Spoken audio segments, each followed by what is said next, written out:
ಪರಪ್ಪನ ಅಗ್ರಹಾರ ಜೈಲಿನಲ್ಲಿರೋ ಶಶಿಕಲಾ ಬಳಿ ಲಂಚ ಪಡೆದಿದ್ದಾರಂತೆ ಅಂತ ಡಿಐಜಿ ರೂಪಾ ಸಲ್ಲಿಸಿರೋ ವರದಿ ರಾಜ್ಯಾದ್ಯಂತ ಭಾರಿ ಚರ್ಚೆಗೆ ಗ್ರಾಸವಾಗಿತ್ತು.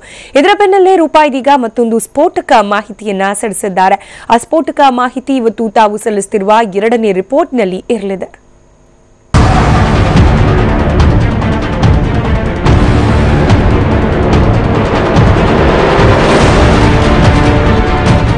ಪರಪ್ಪನ ಅಗ್ರಹಾರದ ಮತ್ತಷ್ಟು ಅವ್ಯವಹಾರಗಳು ಬಯಲಾಗ್ತಿದೆ.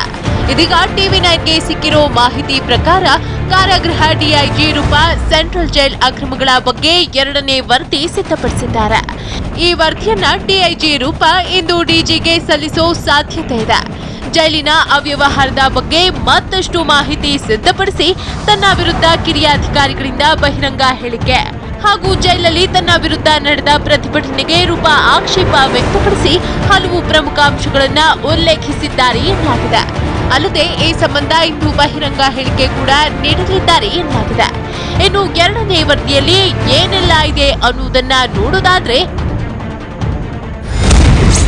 ಶಶಿಕಲಾಗೆ ಜೈಲಲ್ಲಿ ರಾಜಾತಿಥ್ಯದ ಬಗ್ಗೆ ಮತ್ತೆ ಉಲ್ಲೇಖ ಮಾಡಿದ್ದಾರೆ.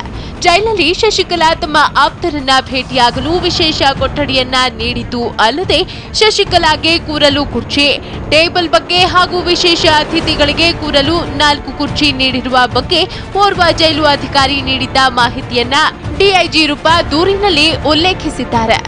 ವಿಸಿಟರ್ಸ್ ಭೇಟಿ ಮಾಡುವ ಜಾಗದಲ್ಲಿ 2 ಸಿಸಿ ಕ್ಯಾಮೆರಾಗಳಿವೆ. ಶಶಿಕಲಾ ಇರುವ ಬ್ಯಾರಕ್ ಬಳಿ ಸಿಸಿಟಿವಿಗಳೇ ಇಲ್ಲ. 7 ಮತ್ತು 8ನೇ ನಂಬರ್ನ ಕ್ಯಾಮೆರಾಗಳಲ್ಲಿ ಸರಿಯಾದ ದೃಶ್ಯಗಳಿಲ್ಲ. ಯಾರು ಯಾರನ್ನ ಯಾವಾಗ ಭೇಟಿಯಾಗಿದ್ದಾರೆಂಬ ದಾಖಲೆಗಳಿಲ್ಲ. ಈ ಬಗ್ಗೆ ಸೂಕ್ತ ಕ್ರಮ ತೆಗೆದುಕೊಳ್ಳಬೇಕೆಂಬ ಅಂಶವನ್ನ ಉಲ್ಲೇಖಿಸಿದ್ದಾರೆ. ಜೈಲಿನಲ್ಲಿ ಡಿಐಜಿ ರೂಪಾ ಮಾಡಿಸಿದ್ದ ವಿಡಿಯೋ ಡಿಲೀಟ್ ಆಗಿದೆ ಅಂತ 2ನೇ ವರದಿಯಲ್ಲಿ ಡಿಐಜಿ ರೂಪಾ ಉಲ್ಲೇಖಿಸಿದ್ದಾರೆ. ಡಿಐಜಿ ರೂಪಾ ಜೈಲು ಭೇಟಿ ವೇಳೆ ಜೈಲಿನ ಸಿಬ್ಬಂದಿಯಿಂದ ಹ್ಯಾಂಡ್ ಕ್ಯಾಮ್ನಲ್ಲಿ ವಿಡಿಯೋ ಚಿತ್ರೀಕರಣ ಮಾಡಿದ್ರು. ಆದ್ರೆ ವಿಡಿಯೋದಲ್ಲಿನ ಕೆಲ ದೃಶ್ಯ ಡಿಲೀಟ್ ಮಾಡಿ ಸಾಕ್ಷ್ಯ ನಾಶ ಮಾಡಲು ಯತ್ನಿಸಿದ್ದಾರೆ ಅಂತ ರೂಪಾ ಆರೋಪ ಮಾಡಿದ್ದಾರೆ. ಅಲ್ಲದೆ ಈ ಬಗ್ಗೆ ಸೂಕ್ತ ಕ್ರಮ ತೆಗೆದುಕೊಳ್ಳುವಂತೆ ವರದಿಯಲ್ಲಿ ಉಲ್ಲೇಖಿಸಿದ್ದಾರೆ. ಮೊನ್ನೆ 1ನೇ ವರದಿ ನೀಡಿದ್ದ ರೂಪಾರವರು 2ನೇ ವರದಿಯನ್ನ ಕಾರಾಗೃಹದ ಡಿಜಿಗೆ ಎಂದು ಸಲ್ಲಿಸಲಿದ್ದು ಸಾಕಷ್ಟು ಕುತೂಹಲ ಕೆರಳಿಸಿದೆ. Bureau report TV nine Bengaluru.